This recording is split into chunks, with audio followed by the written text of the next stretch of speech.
resume recording because if I didn't do that, I think Molly would fire me on the spot. Like first virtual of the year, didn't record it, tragedy. But yes, check out the new tasting order. It is yes, quite the shuffle around. I'm very excited because Aaron's got like a plan of the story that this makes sense. So I'm looking forward to that. But I might kick it off and then if people come in a little bit later, I'll just let them in as they go. Look at that. I was already proving my point. But officially, welcome everyone. It's been a little while, but we are back with our virtual tastings for 2026. We've had a little longer than normal break, and it still boggles my mind that we're already at the end of Feb. Like, where are the years going? What's happening? Pump the brakes. But we're back. I've got a new office set up, new camera, and we're starting this year with a very special tasting, one that I've been very excited about with Aaron. And coincidentally, it's just in time for the Chinese New Year. So wishing I'm going to butcher this again, Gong Hei Fa Cho. To everyone celebrating. So we are joined by our good friend Raf from High Liquor, but more importantly, sorry, Raf, we're joined by Aaron Chan from Club Qing, who will be taking us through these drams and how he chose them and the story of why we are drinking them in this absolutely bonkers order. I can't wait. So I'll quickly get our housekeeping out of the way so we can start tasting these whiskies. Full housekeeping videos always shared in the Zoom link email for you. Don't drink and drive is the most important part of it. The housekeeping vid is always up on our YouTube channel, along with recordings of all of our virtual tastings, so you can watch back at any time. Please pop tasting notes and questions in the chat. I love reading what you guys taste from each whiskey. And I'll quickly go through the tasting order for those watching back at home. Whiskey number 1 is the Golden Age Allt-A-Bhainne 26-year-old. Number 2 is the Club Qing 10th anniversary bottling of Laphroaig 21-year-old. Whiskey number 3 is the Meowtallica Saburo Maru 6-year-old. Number 4 is the Bottled Realities Linkwood 15-year-old. Number 5 is the Meowtallica Speyside Single Malt 16-year-old. And whiskey number 6 is the Bottled Realities Glencadam 14-year-old. So now that that is out of the way, let's get cracking into the Allt-A-Bhainne. And to kick us off, and I'll hand over to Aaron. I think maybe if you want to give a brief overview of Club Qing as a bar and a bottler, because I know we've got a few new faces tuning in tonight. Definitely. Hello, good afternoon, everyone. My name is Aaron Chan. I'm from Hong Kong. So before we dive into the first whiskey, let me give you a very brief introduction. It takes about 30 seconds. So I'm based in Hong Kong. I founded Club Qing in around 2015 when I converted one of my restaurants into a whiskey bar. And I think Club Qing is essentially the first specialty whiskey bar in Hong Kong at that time. And since 2016 or 17, we started bottling private cask for our bar. And eventually, we slowly accumulated stocks of cask. And then we are now an independent bottler, bottling mainly on our own stock. And one more thing is, since 2020, I have started a very small Scotch whiskey distillery along with a few other friends in Scotland. The name is called Kythe Distillery. I can probably talk a little bit more about that towards the end of the tasting. So this is it. Let's drink some whiskey. So I do not have a script today, as with all my other tasting events. So if I drift away too far, please pull me back because otherwise I'll be talking about, basically anything. So the first whiskey that we're trying today is an Allt-A-Bhainne 1998 26-year-old. So let's try it first. I'm curious to know if like either raise your hands or pop it in the chat. Is this anyone's first time trying Allt-A-Bhainne? Because Aaron and I were chatting before. You do not see them very often. Peter, it's your first time trying it. Yeah, it's one of those whiskeys that it has an official release. Like it does have an OB release. You just never see it, never hear about it. So yeah, please tell us all about this whiskey and selecting it. Right. Okay, first of all, I have to admit that, I myself haven't really tried a lot of Allt-A-Bhainne in my life. I mean, how many of you have tried more than 10 Allt-A-Bhainne in your life? Like, raise your hand, like 10. No, not even. Michael's Seven is close. already very good. Is that seven? Yeah, seven is Yeah. super good. Yeah, I think I've probably tried like 10, the max. So this is a distillery that has been around for quite some time. I think since 1960s or something. They do have some releases. There is an official bottling. There are some independent bottling as well. But this is a name that somehow never stuck with us. Probably one reason is the difficulty in pronouncing the name. I mean, looking at the name, the first time you have probably like zero idea how to pronounce it. I still struggle today how to pronounce it. I think it's called Alta-Bhainne, but I'm not exactly sure. But anyways, the reason I have picked this whiskey is not because of the name. It's not because it is very niche, but I usually pick whiskey mostly based on the quality, the aroma, or the palate, or the profile of the whiskey. I don't really care whether or not this is a very popular distillery or is a very unpopular distillery. I think as an independent bottler, my responsibility is to bottle things that I like to drink, and I think you also like to drink. So this is why I've picked this one. Yeah, I think as well, like I always got told it was Vine or Von. I don't know. But yeah, it's one you don't see often at this age either. So I'm very impressed that this came through your purview. Did you did it like come through one of your brokers or something, or it was offered? How did that work? Well, it was offered to me like maybe 5 or 6 years ago. At the beginning, I was a bit, not very sure whether or not I should buy it. But when I tasted a sample, I find, this cask. We have a few of these casks. One of the casks were actually quite good. Not extremely impressive, but at the same time, it's not bad at all. So I find it to be quite average plus. It's quite refined. It's quite fruity. Um, so, bought it. But it was originally matured in a refill barrel, I think. As with a lot of my cask, I like to improve the quality of the cask because nowadays, as I have probably talked over and over again, when I buy some cask from brokers that also mean the same batch of cask are also offered to a lot of people at the same time. So if I just buy casks and then I bottle them, I'll end up with releasing products that everyone else is releasing, probably. At the same time, similar spec, similar age, similar profile. So I don't want to do that. I mean, there's nothing wrong with doing that, but I want to try to improve the quality or at least try to release something that is slightly more unique in the market.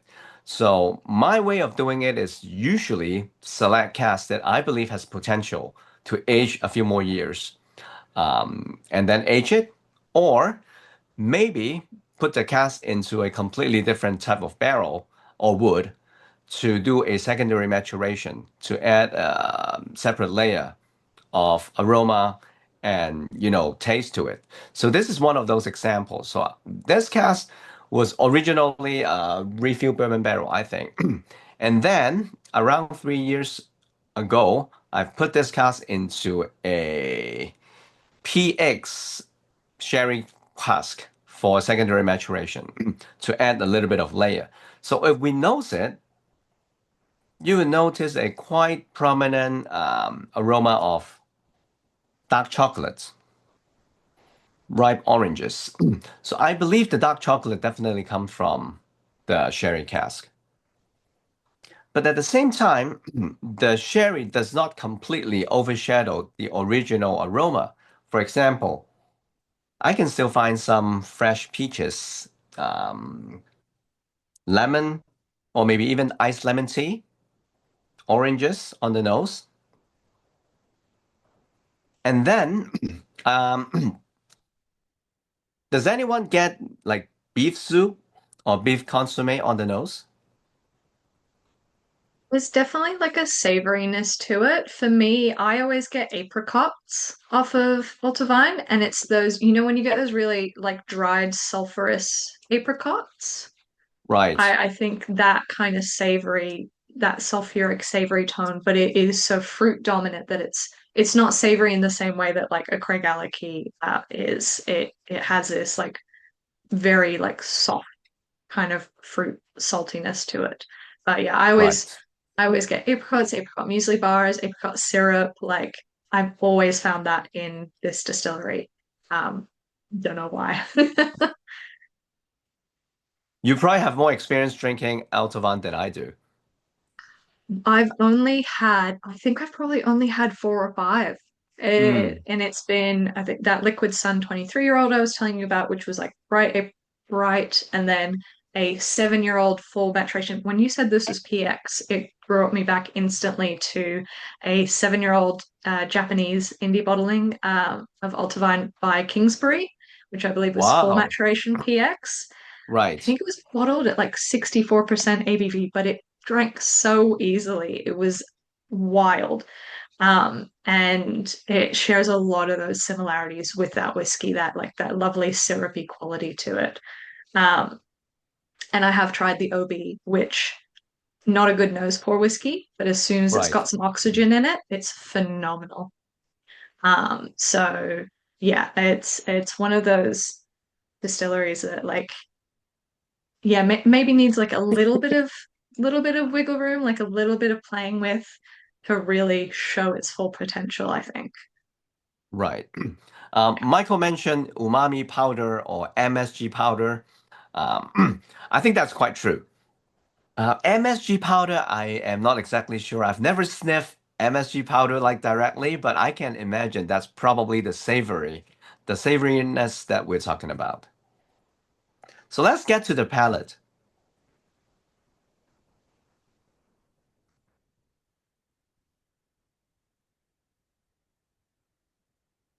My initial reaction is quite a gentle hit at the beginning with some peaches, pineapples, and this little fruit's called kumquat. Is that the correct pronunciation? Like kumquat? Kumquat, yeah, yeah. Yeah. And then I get a little bit of rosemary as well, mints, menthol, herbals, um, and then some fresh figs on the palate for me. Relatively less sherry flavor on the palate than on the nose. Possibly because the sherry cask that we use is actually a Solera cask, meaning that it has been used in a bodega for a very long time, 20, 25 years. So the wood is actually quite tired, and most of the tannin in the wood have been absorbed or stripped away by the previous content already. So it won't, it usually using a Solera sherry cask will not heavily make the whiskey too woody or too tannic.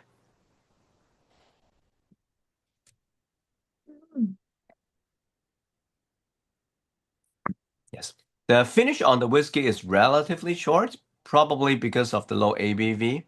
On fix again, and it's quite warm to me.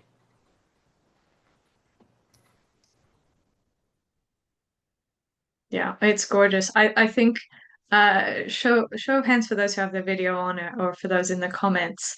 Would you hunt for an Alta-Vine after tasting this one? Is it yeah, I've seen a couple of hands up, yeah. Thank you It very much. it's definitely I think this is a really great yeah, how it turned his video just to thumbs up. Yeah, this is a really great representation of Alta-Vine and a great Alta-Vine. Like and yeah, we should be keeping an eye out for it more. And yeah, hopefully we see more coming out in indie bottlings. I think it's a Pernod Ricard distillery. I'm not certain. But yeah, hopefully more come in that are like this. But we might move on to uh, when Aaron was telling me this tasting order, I was like, you want to put what second? What's going on? We might move on to whiskey number two, the Laphroaig 21-year-old. Yes. We are going full rotational backwards. So obviously this is bottled for the 10th anniversary of the bar. So Yep. tell us a bit about this one. Okay. Well, first of all, the tasting order totally doesn't make sense at first glance. At first glance. But once we finish, I think it will all make sense once we complete it. So, please bear with me with this very strange order. Usually, no one puts peated whiskey at the very front of a tasting event, and usually people put a younger, a bourbon or refill hogshead type of whiskeys at the beginning, and then usually moving on to like sherry, peated, high ABV towards the end. I think that's a very standard way of doing a tasting event. That is also my preferred way of doing tasting events most of the time. But this time, because the whiskeys are all selected by me and I kind of understand how they interact with your palate during different times of the tasting. So let's try my way of doing it. Anyways, let's get back to the second whiskey. So this is a Laphroaig 21 years old, bottled for the 10th anniversary of Club Qing Whiskey Bar. As you can imagine, nowadays getting a 21-year-old Laphroaig cask is relatively difficult unless you are willing to pay a lot of money, and I'm not. So I'm very lucky to be able to have this cask from a couple of years ago. So again, this Laphroaig comes in a refill bourbon barrel. It was very good. It was quite medicinal, quite peaty at the beginning. But I have selected this cask to be the 10th anniversary bottling 5 years ago. So I know I'll pick this cask. I want to curate this cask for a few years such that it is like good enough to be used as a 10th anniversary bottle. So again, I put this into a sherry cask. This is an Oloroso sherry hogshead. But again, this is a Solera cask. I want to see how it evolved because for me personally, I always like peated sherry. The peated sherry combination is always very good for me. It's a sweet spot if done properly. So, I've done this 4 or 5 years ago, and then I keep on trying it every year. And last year, I believe it is finally ready. So I bottled it. So let's try the nose first.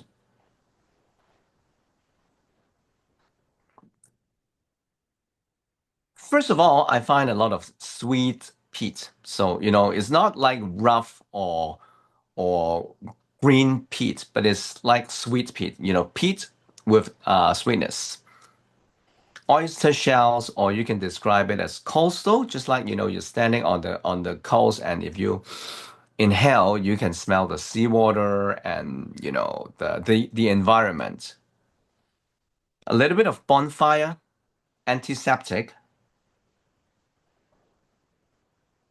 and then a little bit of freshly baked muffin, like a cake, hot cake or Christmas cake.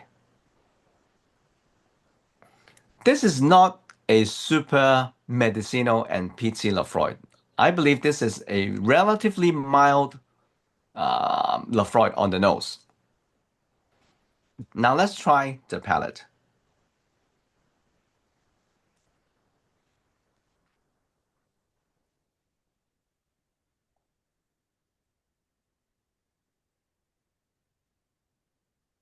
It's quite powerful to me, despite the low ABV. 49.5% is quite low. Sweet spice again, peat, mineral. I see some say roasted barley, lemongrass a bit, yes. some nectar in the background, biscuits, cookies. Overall, even though the initial attack is quite powerful, I find the overall palate quite sweet and gentle. Yeah, it's very pleasant for Laphroaig. Those in the chat who know me, I'm not a Laphroaig drinker at all, not even remotely. And this has that lovely, um, kind of like bready roundness. It feels like it's not viscous, but it's full in the flavor profile, so it's not overwhelming with that peat. Yeah, it's beautifully balanced. Yes, thank you very much. The finish is rather long to me. It's not a typical Laphroaig, but the finish is quite nice, quite long. Soft peats, some tea, some flower tea. So if you are looking for a super high strength peated medicinal Laphroaig, then this is probably not the kind of Laphroaig that is for you. But for me, I always enjoy Laphroaig with a bit of fruitiness and sweetness. I think peated whiskey is about having a good balance between peat and sweetness. And I think this Laphroaig kind of achieves that balance quite beautifully. Yeah, 100%. It is, I think Michael had blood orange marmalade as well as that like really fruity on burnt toast, that fruity note. Brendan's getting a lot of that like kind of meaty tone to it. Lawrence getting red pepper notes and Sally at beautiful, gentle, beautiful Laphroaig. Um, yeah, definitely. I do have a penchant. There are Laphroaigs I enjoy. They tend to taste like watermelon candy. They Mm, are rare as hen's teeth, though. So I'm like really pleasant. This reminds me a lot of the Carshes Brodeer pork cask expression they did. That like that lovely, beautiful balance between you're right, that right. sherry and that smoke. And so you've been curating this year on year, ready for this. Yes. That is incredible work to like have crafted a whiskey this rounded. It's beautiful. Thank you. Thank you. Yes, I think this is the reason why we cannot release a lot of releases every year because the turnover rate of our cast is actually quite slow because I don't really buy a cast today and I bottle it next month and then release it, 2 months later. I just can't do that. So every cast comes in, spend a few years in my warehouse doing something, either maturing quietly or being re-racked into something else, or sometimes being blended together to form something, age a little bit before we bottle them. So I think this is one way that makes Club Qing's release a little bit, I wouldn't say different from everyone else, but at least not identical to what everyone else is releasing at the same time. So it makes things less boring for our stuff. So hopefully you like it. So Sally has a very nice observation. So reminiscent of some pre-royal label bottle. Yes, I think so. Even though I think the pre-royal warrant label is even more fruity than this one because I think it's the distillation. In 2004, Laphroaig is actually making a rather heavy medicinal type of whiskey. Whereas, for the pre-Royal Warrant era, that was, in 1970s and 1980s, so it's slightly different time. I think at that time they used slightly less peat, or maybe a different kind of peat than the peat they use nowadays. But nevertheless, I hope you like this Laphroaig. Thank you. Yeah, I think So, it's phenomenal. I do think you're already making it very difficult for choosing the favorite of the night at the end of this. The poll is going to be really tricky. But we might move on to whiskey number three, and it is an mm, opportunity as well to talk about modern peat and modern smoke, and also touch a little bit on the fact that I'm obsessed with your Meowtalica series. thank you very While much. you tell us a little bit about this bottle, I will pull up some of the labels. They're my favorite as a cat lady myself. But yeah, chat a bit about it. Is this the first indie bottling of Saburo Maru? Um, I don't know. Well, first of all, need to clarify. This is actually an official bottling. Um, Ah, this is actually an official bottling. So we are one of the very, very few people that they allowed us to use our own label, our own design on their official bottling. Yes. So even though it looks like it is an independent bottling of a Sapporo Maru, this is in fact 100% produced, bottled, and labeled at the distillery. It is an official bottling. I mean, if you look at the back label, it says everything is like official. Yes. let me see if I can. Yeah. There we go. I didn't get the back label, but I did get the front Yeah. label. It's the same. It's a different bottle design. It's very much in keeping. I know we've had some Saburumarus on before, and the same design as the Empress bottles and the Emperor and the Taro series. But Yep. yeah, so gorgeous, so cute.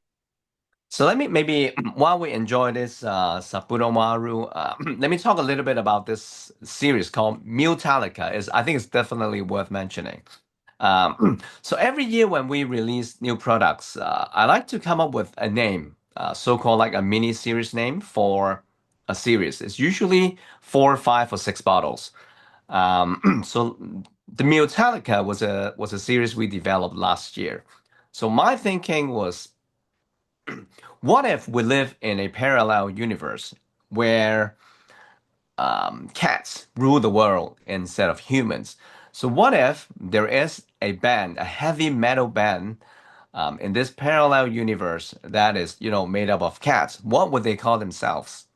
So one name suddenly pops up, Metallica, but obviously can't use Metallica. With cats, it has to be Metallica, right? So Metallica is actually the series with four bottles featuring four different whiskeys. And as you can see on this Sapporo Maru label is actually like all the three cats together. So this rock band Metallica consists of three members. All three cats were actually like real cats, real cats in life. They are the cats of my business partner, Kenneth. So we use real life cats, put them into label, and make them into a rock band in a parallel universe. The little gray one looks like my cat, so absolutely obsessed with it. Yeah, But if you've joined our last virtual tasting, you would have tasted that gray cat one, the Ben the Ben Nevis Nevis, 26-year-old. yeah, yeah, Yeah. that was incredible. Yeah. Okay, so let's go back to the whiskey first without, Yeah. drifting too far. So this is a 6-year-old Saburo Maru. I believe it is the highest aged Saburo Maru in existence, at least until now. Maybe next year they will have a 7-year-old. I don't know. So this is a heavily peated Japanese whiskey, matured in a first fill bourbon barrel, full term maturation in the same cask for 6 years. On the nose, I find some grilled bacon, grilled sausages, barbecue, bonfire. It's quite mineral with a little bit of wet rocks. So, if you pick up a wet rock from river and if you smell it, it gives you this, I call like wet rocks aroma or, river banks. Has a little bit of vanilla seed, probably come from the bourbon barrel. Lemon tart, a little bit of herbs, probably rosemary.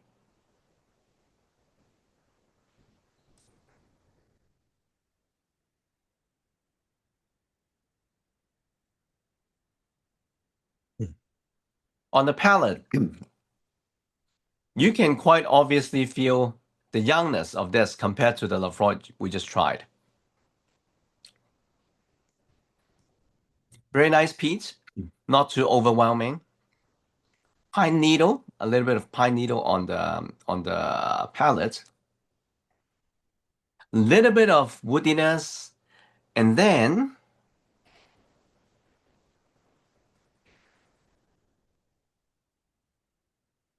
some yellow fruits, stone fruits maybe, apricots.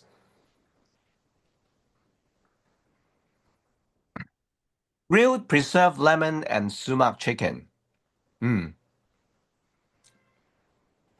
Yeah, I almost get like a lemon meringue pie. It's that ooh, like meringue, egg whitey creaminess to it, and then the tartness of the lemon center.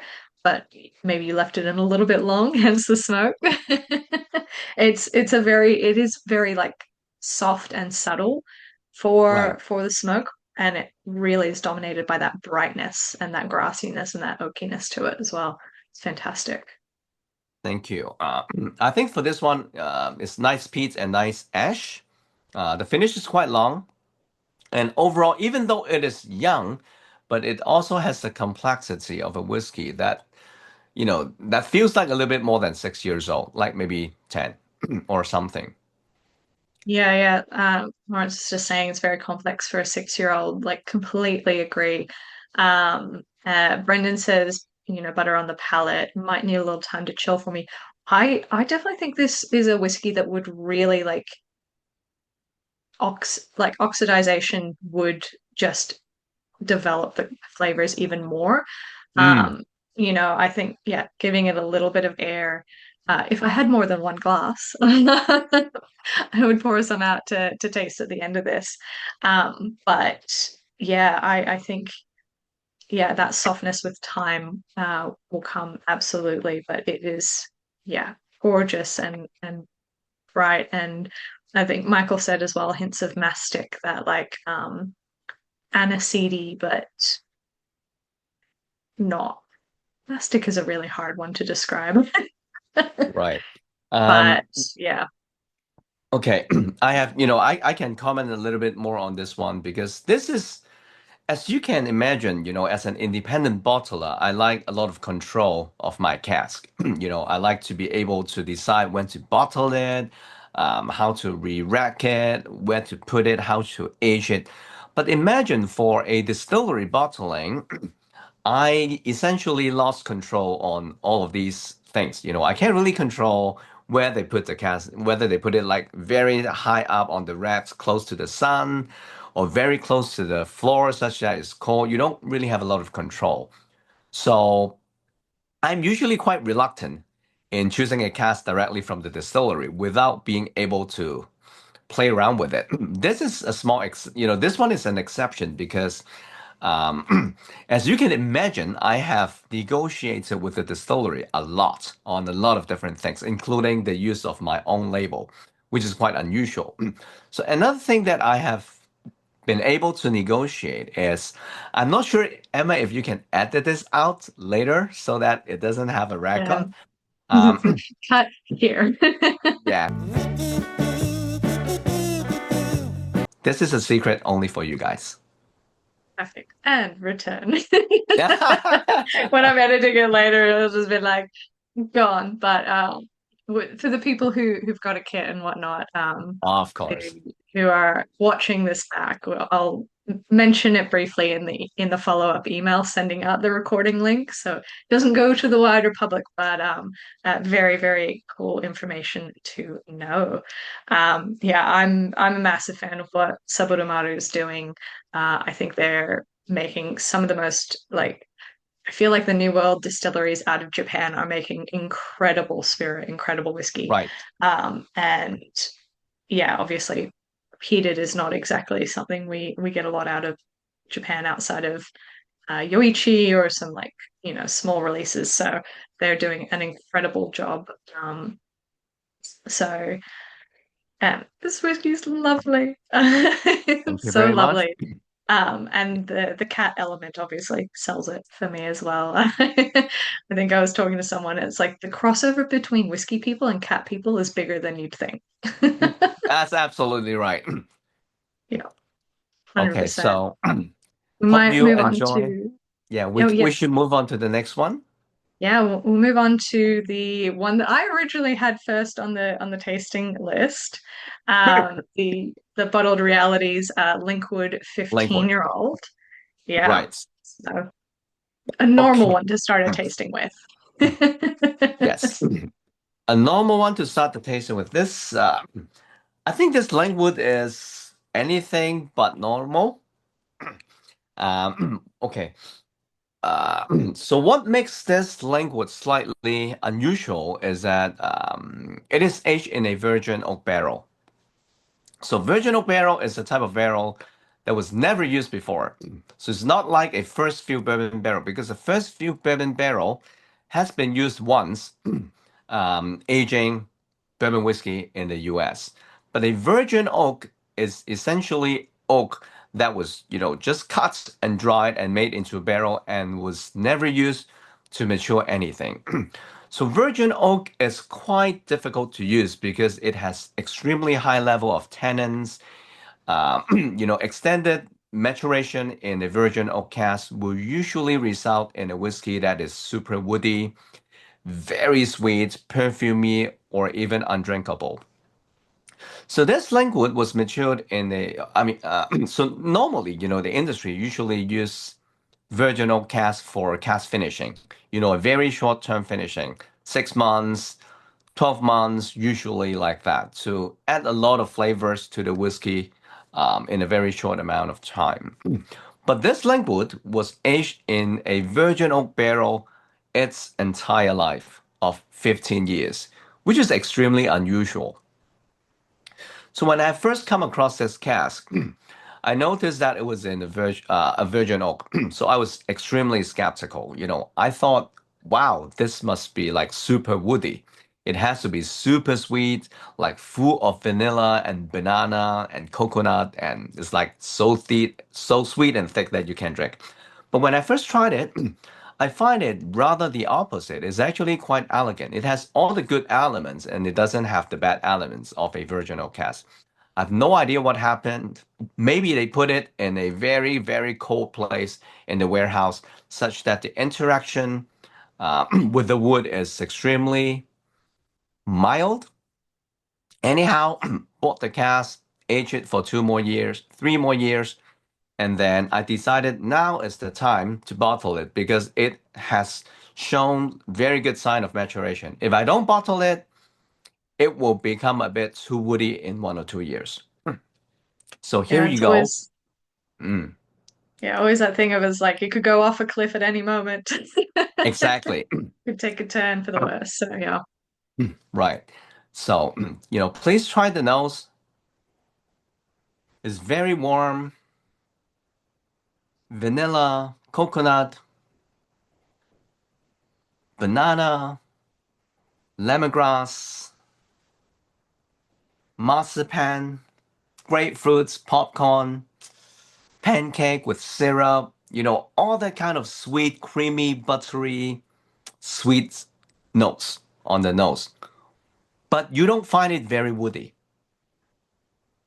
It doesn't Do have you that know? green sappy tannin. Yeah. Right. So just to answer the question of Michael, do you know the char or toast level? Please, I don't, unfortunately. I bought the whiskey together with the cask, so I have no idea what the char level of the cask was. It's very Mm. fragrant. Now, when you drink it,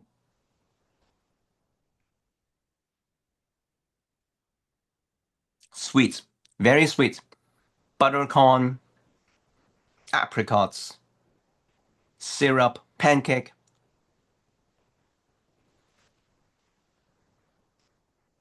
a little bit of spearmint, maybe.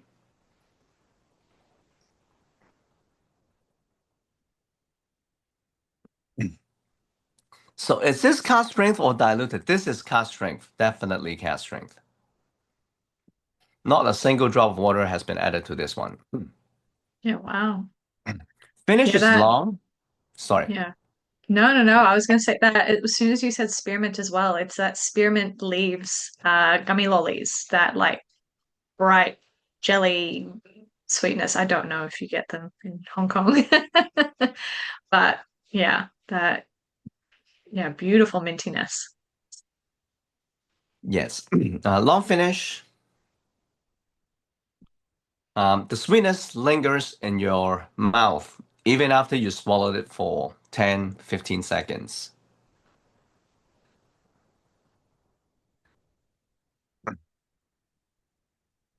So, after trying this, you can probably understand why I have decided not to use this whiskey as the first in the tasting because this is actually a very strong and impressive whiskey. If I put this as the first whiskey of the day, and then later on when we try the Allt-A-Bhainne, we will find the Allt-A-Bhainne a little bit too underwhelming. Yeah, I So completely agree with that. I think it would have dominated and overpowered it a bit. green apple and Yinzi. Wow. Okay.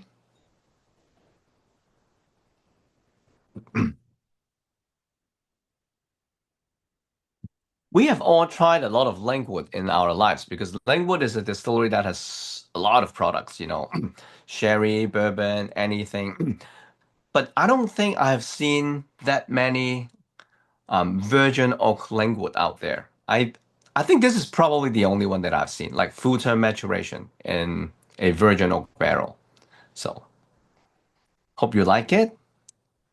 Yeah, it's gorgeous. Like it's the kind of whiskey that you kind of start off a tasting with almost that you like yeah, obviously I was going to, but like it's your like big, bright, happy whiskey, especially with the summer here in Australia.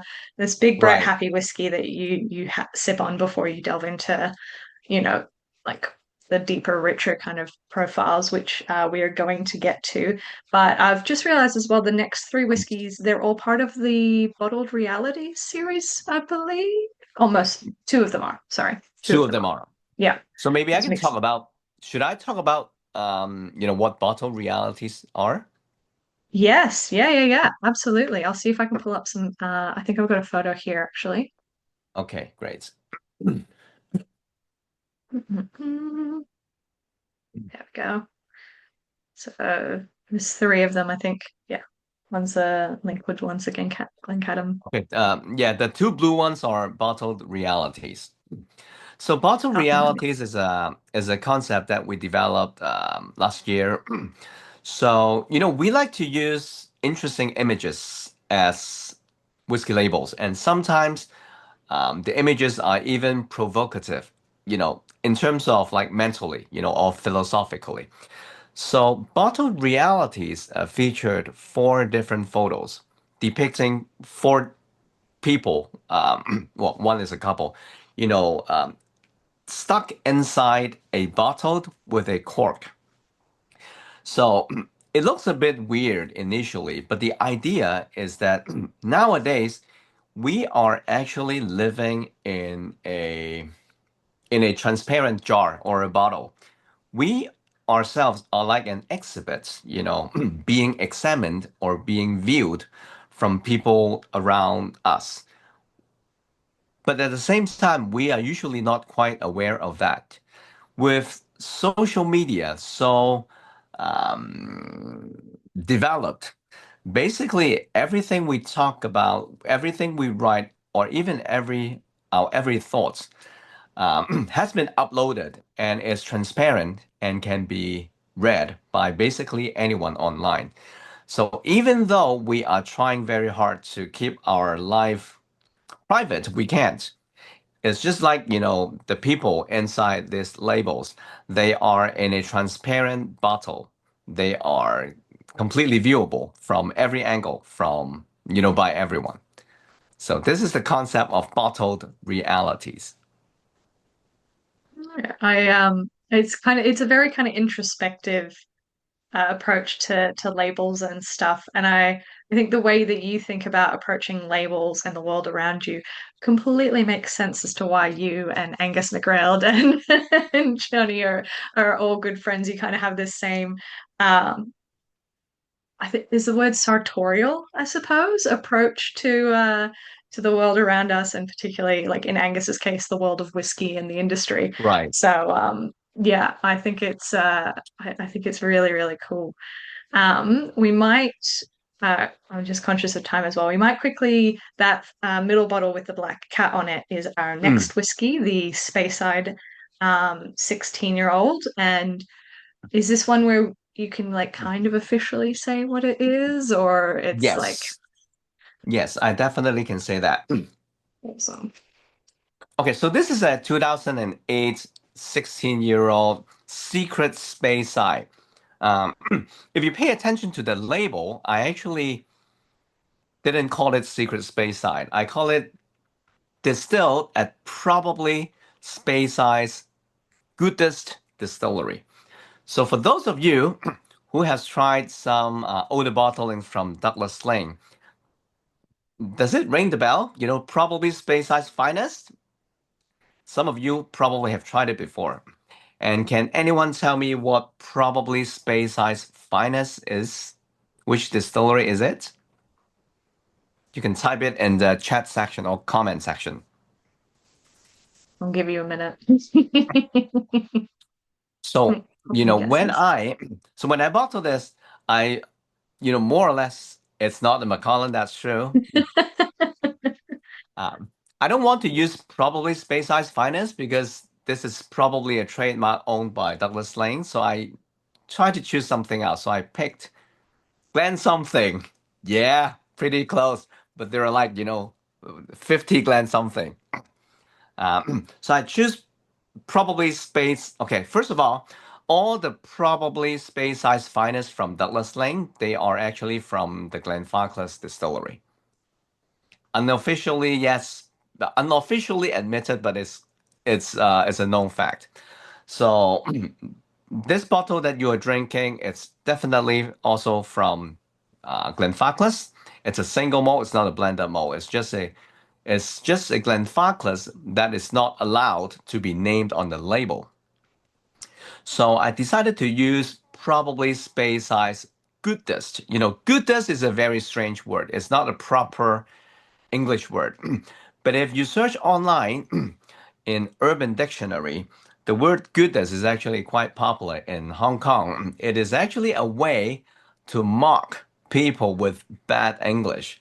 So I find it quite um, sarcastic and funny to use this word on a Scotch whiskey label.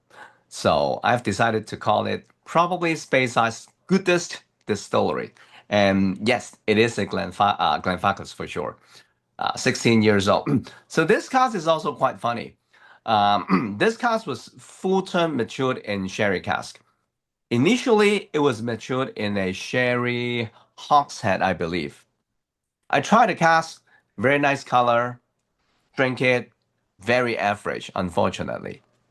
Nothing to call home. It's a Glenfarclas, yeah. Is it very good Glenfarclas? I don't think so. Is it bad? It's not bad, but it's not good either. So I did something extremely crazy at that time. I reread this sherry Glenfarclas into another sherry cask for 4 years. Is it four? Yes, 4 years.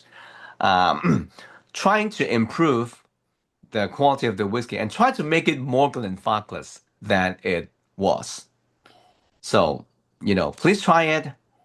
On the nose, I think it's quite refined. For a 16-year-old, this is a rather refined nose. One thing that hit me very hard on the nose, it's this aroma. I can only describe it as freshly opened Coca-Cola. But Mhm. that's only for the glass bottles, you know. It's Yes, it's the not the the can, glass not the plastic. Mexican cola versions, yeah, 100%. So Right, there's much more of that cola nut profile. right. I think there's probably a better term to describe that. Yeah, but I don't know. I always call it, freshly opened Coca-Cola. Yeah. Um, Mild wood influence. Also, cold brew coffee,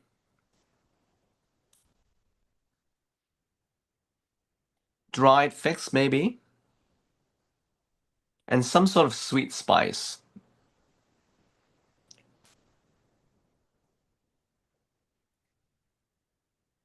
Mm. On the palate, it's quite chocolatey. Um, Ripe oranges, chocolate, some rose petal. Is there something as like chocolate with infused rose petal or something? Probably the Turkish delight covered in chocolate would probably be the closest, because obviously Turkish delight has all that rose essence in it. Right. Um, but yeah, I also get this kind of medjool dates to it as well. There's like sticky dates and stuff. Um, Ollie says if Mr. Black was bottled super dry instead of full sugar. Oh. But Mr. Black is a local coffee liqueur. Ah, Uh, okay. so yeah. And Lawrence getting Terry's Choc Orange as well. Um, Citrus orange, yes. yeah. Dried apricot for me. Some coffee, like warm coffee, warm Americano. Well, it's almost that like Turkish coffee, that like really thick kind of Turkish coffee that you always have to add a spoonful of sugar into, otherwise it's undrinkable, in my opinion. But yeah, really, really cool. There's this kind of almost molassesy undertone or golden syrup kind of thing to it as Mm, well. yeah. Brown sugar, maybe. Yeah. Yeah. Mm. Some roasted nuts.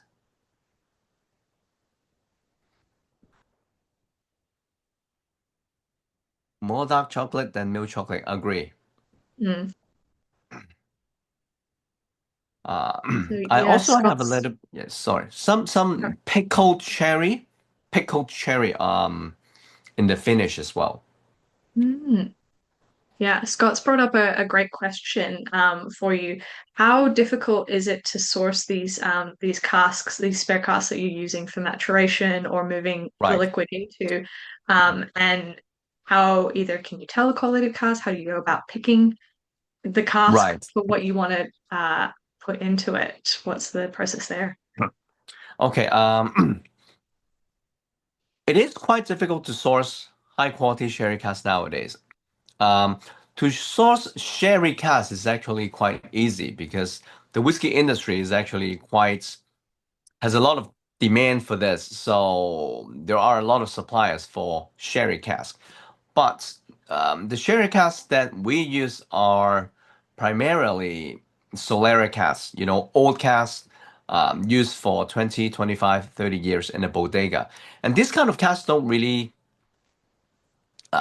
come out to the market too frequently.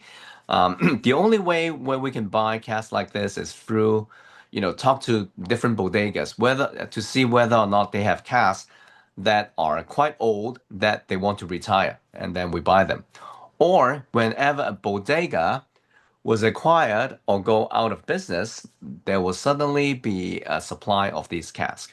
But regular supply of these casks is quite limited. You can't really buy like 500 of these casks at one time. You just can't.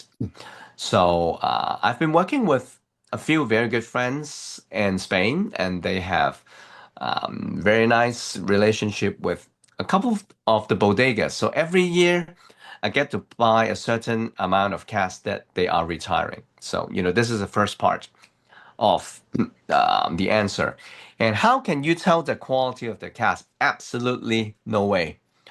So you don't know until you get the cask. So when the cask arrive at the warehouse staff will do an initial check whether or not the cask is broken, whether or not there's leakage, whether or not there's a foul smell in it. Usually they're okay, but then that's it. You don't really get to test it too much until you put whiskey in, age it for 2 or 3 years, and then you try it yourself. So it's a slow process. There isn't a lot of very good scientific and efficient way to test the quality of a cask. You just have to trust the source, and to trust your instinct. Yeah, it's a lot of hope and crossing appendages and Right. It's not easy. yeah.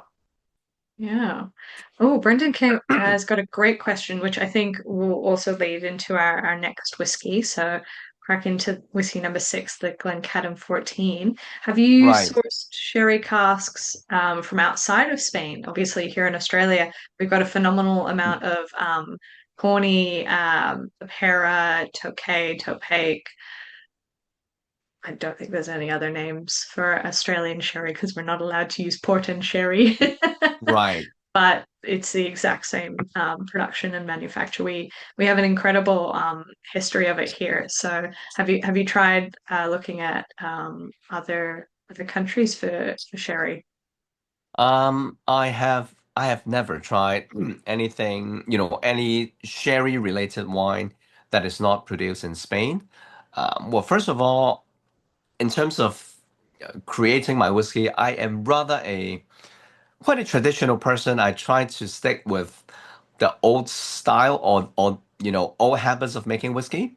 So when I drink a whiskey from the 50s or the 60s, they use like sherry wine from Spain. So I want to stick with that tradition.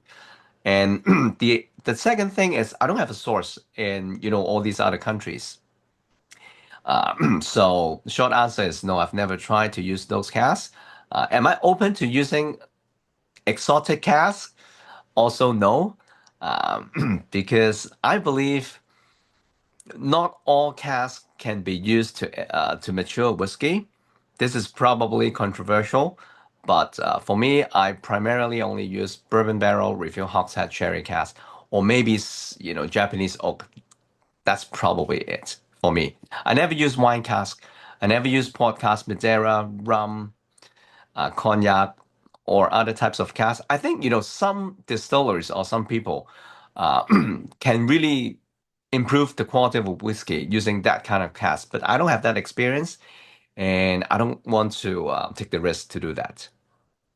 Fair enough. I think it's such an interesting thing because like Australia's had a distilling culture dating back to the late 1800s as well. It's just been kind of lost and covered up a little bit. But yeah, we were using our local produced fortified wine casks for so long, Right. but they are very different. Like obviously the much different climate of some of the places that are making fortifieds here in Australia is very different to Spain. But we'll have to get Raf a bottle to take you one day. We'll have to Okay. bring you a bottle just of the Muscat sherry to enjoy. But Will yeah, do. it's yes, you better get on it. So yeah, I think it would be really cool to kind of like see an exchange, particularly because after phylloxera hit Europe, they brought clippings from Australia, which had originally been brought over to help repopulate the French and Spanish groves. So it's all genetically similar, but obviously like Yep. climate differences are really, really cool. But yes, sorry, let's talk about this Glencadam. Enough about sherry. Let's talk about the Glencadam. Okay. So let's go back to whiskey first. So this Glencadam is a 14-year-old whiskey. So I also did something funny, interesting with this cast. So I believe it was from a refill hogshead or something. And then a couple of years ago, like three and a half years ago, I decided to split the cask into two different quarter casks. One, a first fill PX sherry quarter cask. The other is a first fill Oloroso quarter cask. So I split the content into two casks, aged for 36 months, sorry, 3.5 years, and then I merged them together to create this bottling. So let's try it first. This one, I think the nose of the Glencadam is the boldest among the six today, is the strongest and is quite strong. Sweet licorice, dark chocolate, espresso, marmalade. Some would even describe it as sulfury. I'd say like maybe struck matches or gunpowder as a slightly better word than sulfur. Beef soup also a little bit. Little bit of dirty on the nose. Oh, it's very, very dirty.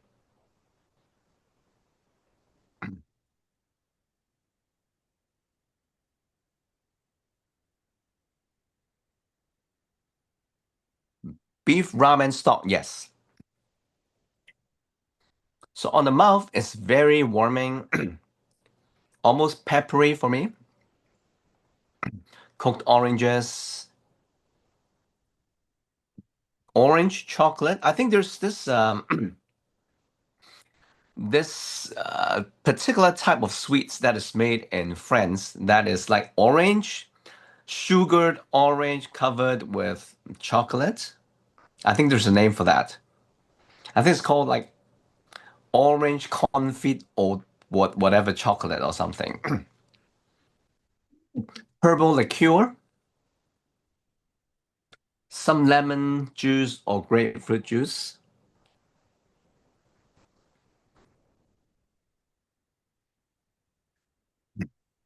Water pushes up all the savory notes. Probably true. Finish is very long. Chili flakes, dark chocolate, quite intense this one. Like saffron as well, almost. Saffron, yes. That's a very good word to use. Makes the whole thing, goes to the next level. Saffron. The sulfur is quite strong. Yes, I agree. Yeah, Burnt I was getting mattress. like yeah, I was getting like all sweetness on the nose. I think Michael T said peanut butter, and yeah, I was getting peanut butter cookies and Mm, rainbow paddle pops, which is like a vanilla raspberry, but because it's so ice cold, it changes the flavor almost because it's an ice cream. right. Um, but and yeah, Brendan said purple hard candies. Yeah, like American grape lolly flavor that was what I was getting. And then as soon as it touched my palate, it was just like, ooh, savory meat. We're having dinner. So Like, this is yeah, probably crazy. the most flavorful and intense whiskey of the night. So I think putting this at the very end is probably easier for everyone. So uh, I realized, this profile of Glencadam is not for everyone. Some people usually prefer a more elegant or sweet type of whiskey, but at the same time, once in a while, people prefer to have something super strong. A bit dirty, super dirty, savory, almost insane type of whiskey. So this Glencadam is the one. And at Club Qing, because we are a whiskey bar, sometimes we do whiskey highballs as well, right? Whiskey soda. And we accidentally discovered that this Glencadam makes the perfect highball. So, yes, yes, no kidding. This one makes a super, super good highball. So, if you have a bottle later on and if you want to try it yourself, make a whiskey highball with this Glencadam. I think you will love this whiskey a lot. Yeah, I can imagine that it just like because that Whoa. carbonization just like spritzes all of that savoriness that I would wasting this on a highball. Fair. Okay, But this I cannot agree. Whatever you drink, it's whatever you drink, it's never a waste if you enjoy the drink, right? that's true. If you enjoy it, then you are paying homage to the people that crafted it, no matter how you enjoy it, whether it's in a mixer or neat or whatever it happens to be. So That's what Red Label is for.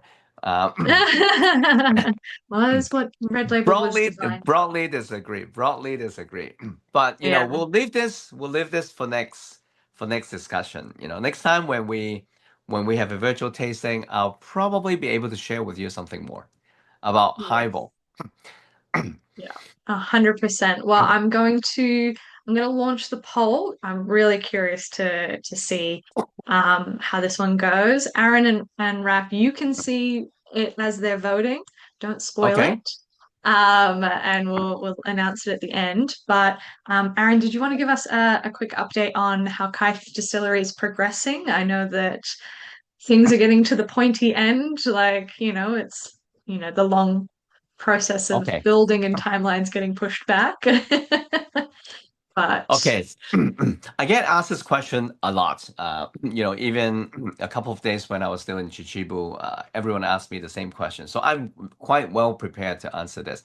So Kaif Distillery is now in a stage of almost ready for production. So basically, the construction has been completed. Installation of most of the equipment are completed. We are now at 99.9% completion. So remember back in the old days, like 10, 10 years ago, when you use Windows to download a file, you will see the status bar going, from 0%, 25, 50, 80, 90, 95, 98, 99, 99.1, 99.2. When it goes to 99.9%, it will almost always get stuck in there and will never go to 100%. So right now we are sort of at this stage. But we're quite confident that we will have everything ready, including the license to distill in next month.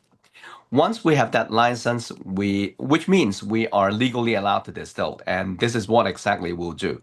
But obviously, for a new distillery with a lot of new equipment, we can't just, flip on the switch and start distilling the next minute. It would take us a little bit of time to warm up each different phase of the production equipment. So this phase is called commissioning. So we're expecting commissioning in March and hopefully the distillation completed around April. Hopefully our first drop of new make will be produced within April. If not, then we'll slip it, into May. But it will definitely be the next couple of months. So it's a very exciting time. We are almost ready. it's exciting. I can't wait to see it.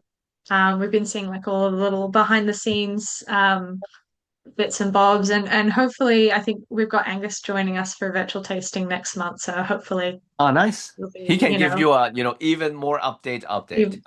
yeah, amazing. So I think everyone has voted. If you can hear the cicada outside my window having an absolute aneurysm, I apologize. I'm like, it's so loud, and I don't know if the microphone's picking up. I hope not. But polls all done. I have popped into the chat the link to the collection with the bottles for sale. We're doing a 10% code at checkout, which is Club Qing, all one word. Ollie's message to me initially auto corrected to clubbing. I was like, are we going to a party? But I will insert the drum roll here. We will announce the results, and it is the Laphroaig took first place.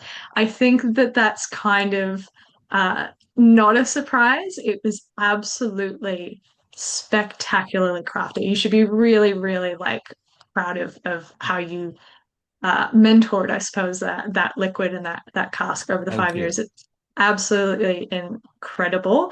The Allt-A-Bhainne came second, so yes, hopefully we see more Allt-A-Bhainne coming out through indie bottlings, through OB bottlings, if we can find them and get our hands on them.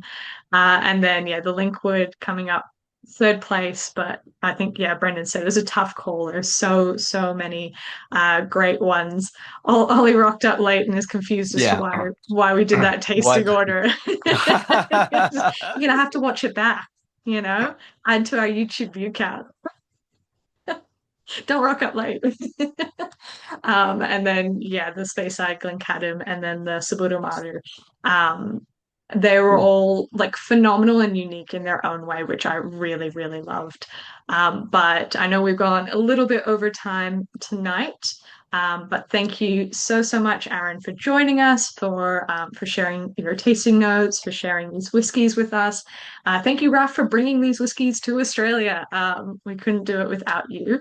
And yes, if you are keen to get your hands on a bottle, through the link in the thing. I think I can post it again. No, I can't. My copy paste doesn't want to work. But yeah, thank you so much, and we're really looking forward to trying some more Club Qing bottlings. Maybe we bookend it again. We do, Club Qing for the last tasting of the year. I know that's many months away, but I'm very, very excited to see what else you guys are producing. So thank you everyone for joining us for our first virtual. I'm sure I'll see you soon enough for another one. And yeah, thank you, Aaron. Thank you, Raf. Have a wonderful night, everyone. And yeah, we'll see you later. Thank you Yeah, and very also much. the Thank you, the new everyone. Club Qing release will landing very soon. It's all Yes. very exciting bottling.